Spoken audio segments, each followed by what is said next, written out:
Welcome to another Eaton Tech Talk. So I'm out here at the IEEE PCIC, and PCIC is a part of the Institute of Electrical and Electronics Engineers, and it focuses on the petrochem industry. So the key thing to remember, like if you're familiar with IEEE, the Institute of Electrical Electronics Engineers, if you're familiar with that group, you know that you may or may not know that under the PCIC group is where we find IEEE 1584, the Electrical Safety Workshop, and groups like that focus on arc flash and whatnot. The Electrical Safety Workshop was sort of started out of that PCIC group. The other reference materials like the color books, you had your red book, your buff book, your green book, and all that good stuff. That was all originated out of the IAS Industrial Applications group that focuses on industrial type of things or applications around systems analysis studies. It's two different groups within the IEEE. Just suffice to say, it can sometimes confusing when you just think about the structure. So the PCIC, the petrochem industry. So PCIC stands for petrochemical. We shorten that to say petrochem, but petrochemical, petroleum, right? So petro is short for petroleum, petrochem, but chem is short for chemistry. Hey, Nihad, yeah, I just figured I'd do a quick update for everybody. I think I'm going to go live every day, Nihad. And so what the heck? So PCIC is Petroleum Chemical, not Institute, Industry Committee. So the PCIC meets annually, and I tell you, there's a lot of great papers that are presented.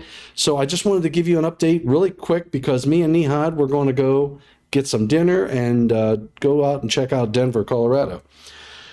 So I attended. So my thoughts are for this week, I'm going to quickly go live, just let you know what's going on at PCIC because anybody can attend this event.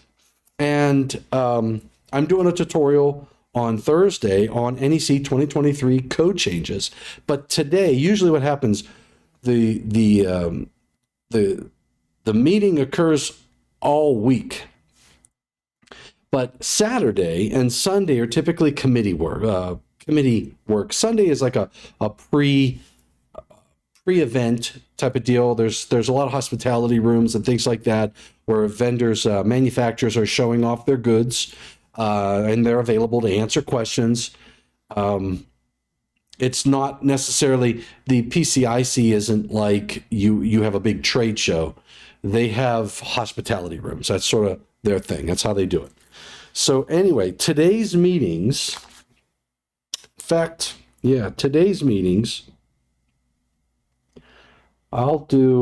got to be conference. I'll just tell you.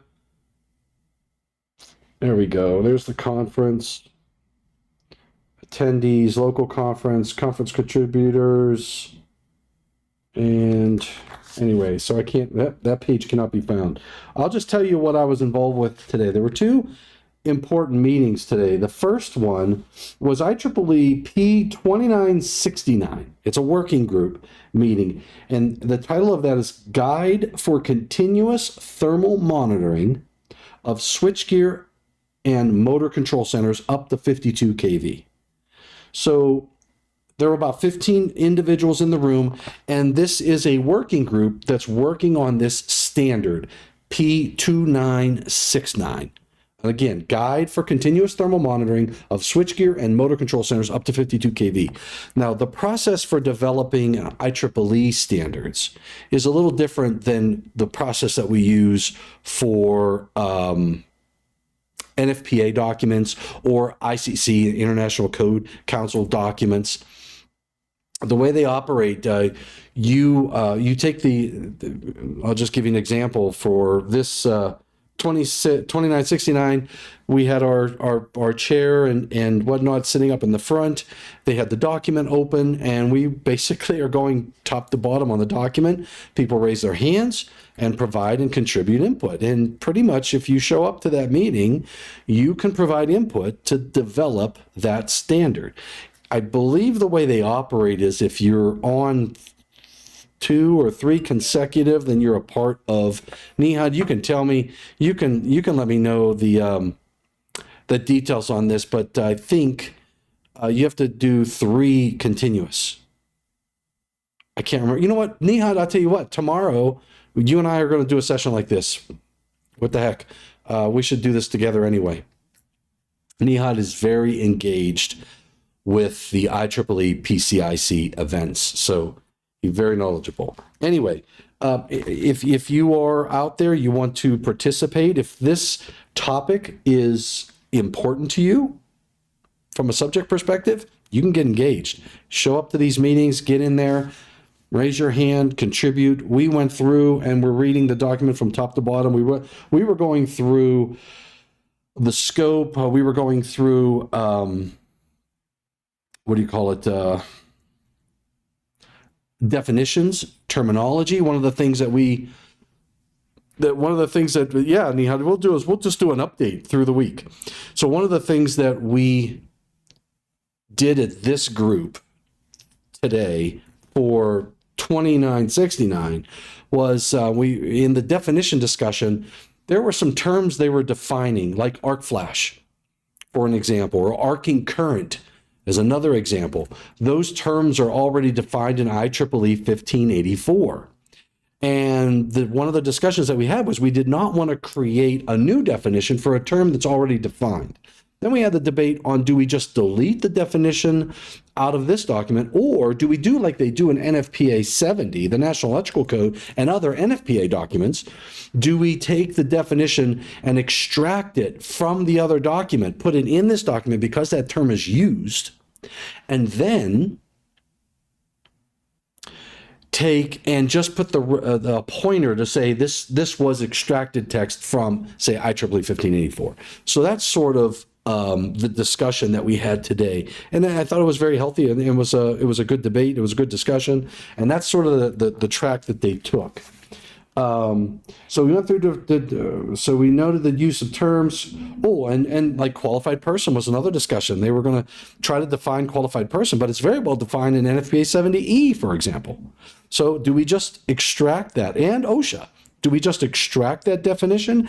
And in my opinion, consistency is critical. All right, we agreed.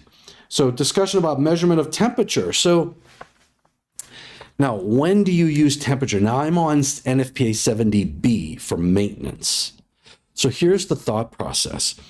Temperature within your enclosures, temperature of your terminations can play a role in determining the frequency of maintenance. So the discussion that we had was that this standard doesn't include how to use the data that we're collecting to determine frequency of maintenance. That's a separate issue. This standard talks about simply collecting that information, the monitoring of temperature inside of switchgear and motor control centers up to 52 kV. So the important thing is this standard is going to tell you how to get that data. Something else has to tell you how to use that data to possibly say, look, you might need to look at a piece of equipment sooner rather than later. Or maybe, hey, this from a temperature perspective, everything is hunky-dory, everything's looking good.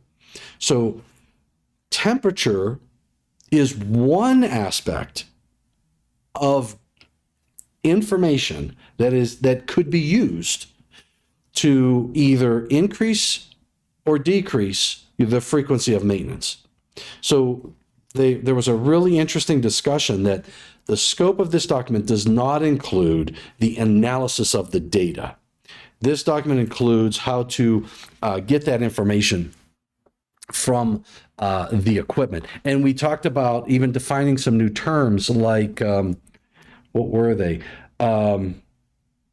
Contact-based sensors.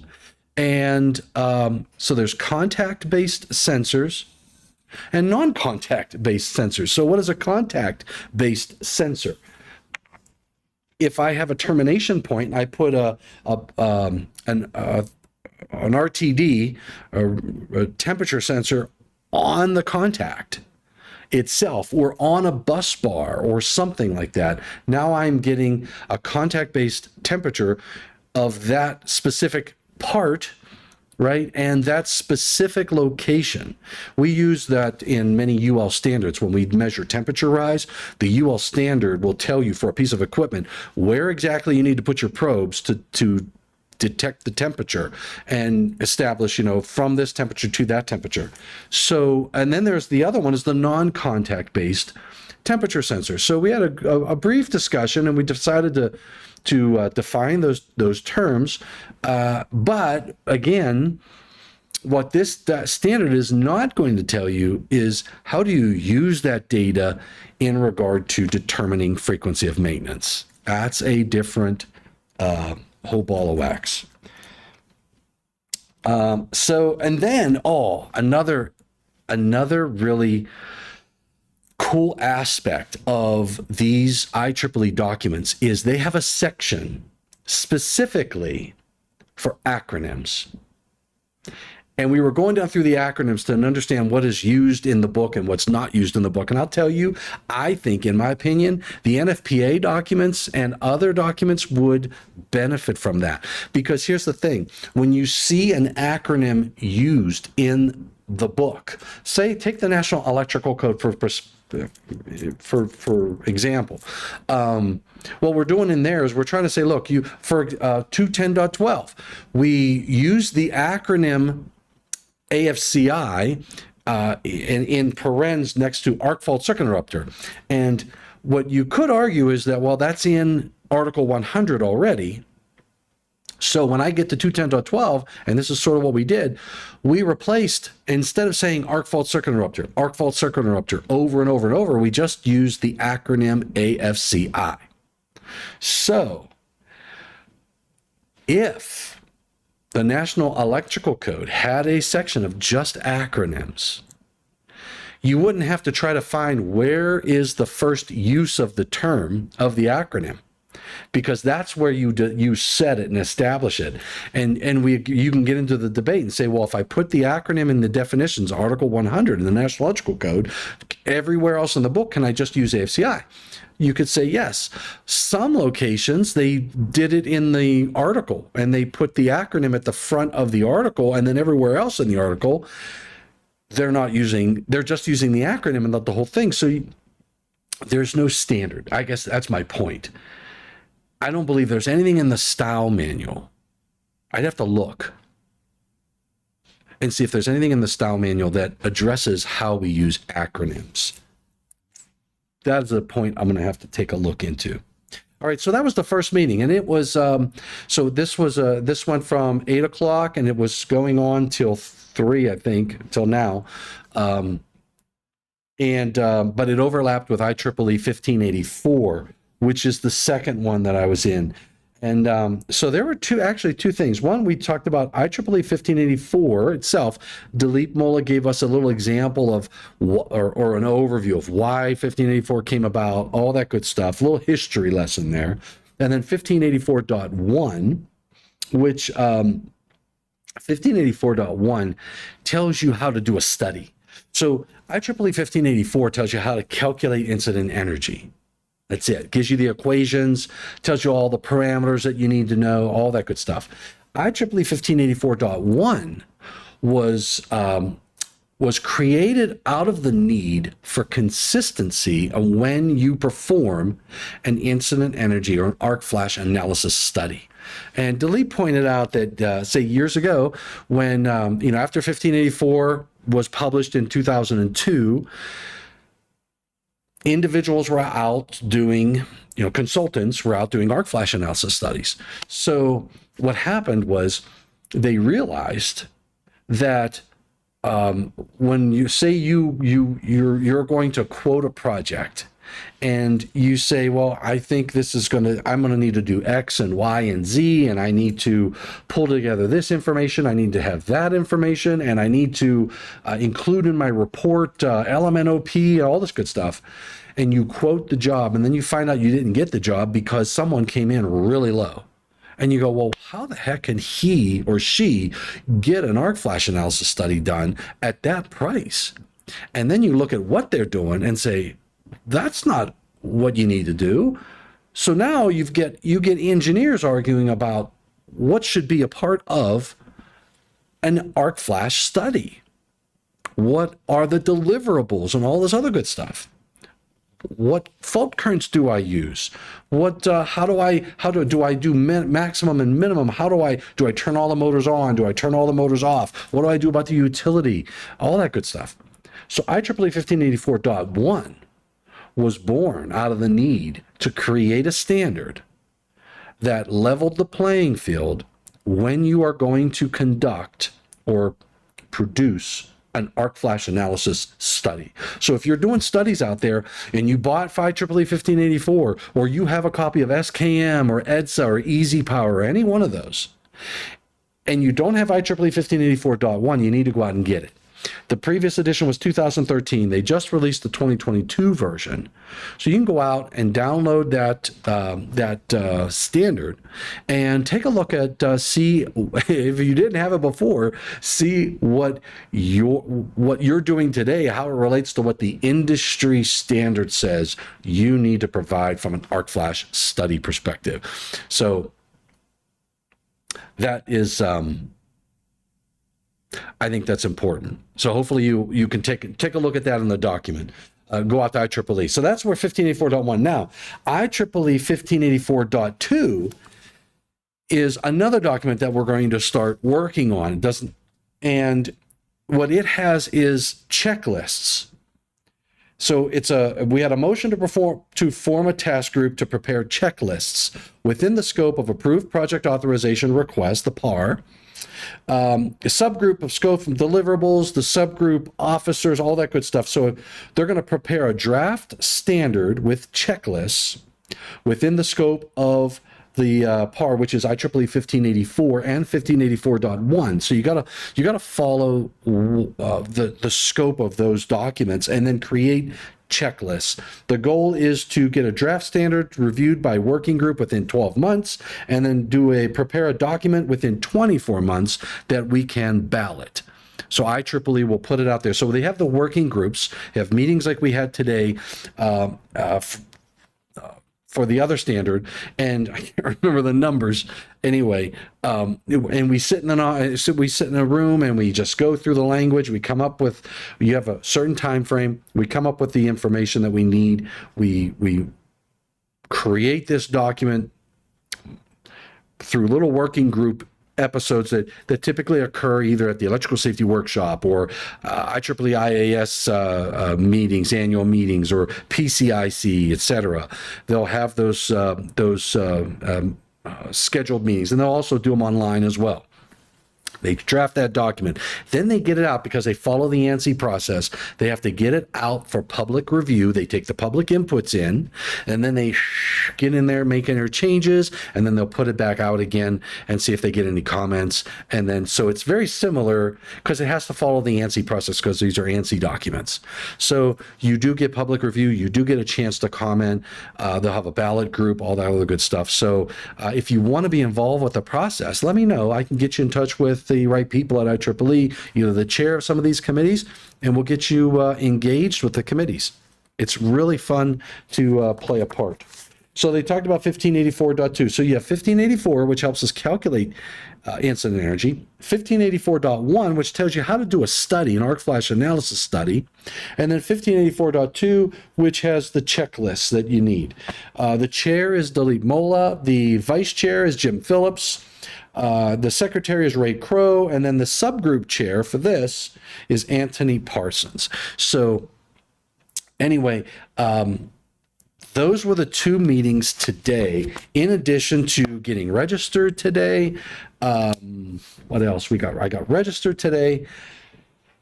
I got to see my buddy Nihad. And then the energy efficiency beam counters came in and complained. Early arc flash transformers all over the place. Stripes on the floor and a bunch of money wasted. Wow. And I'm telling you, you gotta focus. Here's the thing. When it comes to electrical safety, a lot of like the working space is NEC.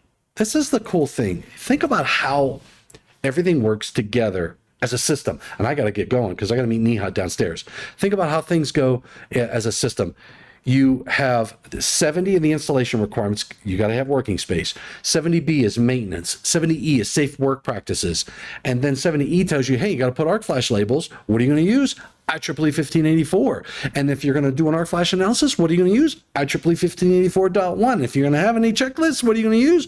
IEEE 1584.2. It is so cool that all these documents interrelate with each other. All right, so that's my update for today. This is day one. Me and Nihad are going to go for a walk. We're going to get some exercise in, and we're going to go down and get some, hopefully some dinner at the Buckhorn Exchange. So anyway, I got to go downstairs and meet Nihad. Thanks for joining in. Thanks for what you do for electrical safety and for the electrical industry. I am going to sign off for now. So take care, stay safe, and please stay healthy. Thanks for joining in.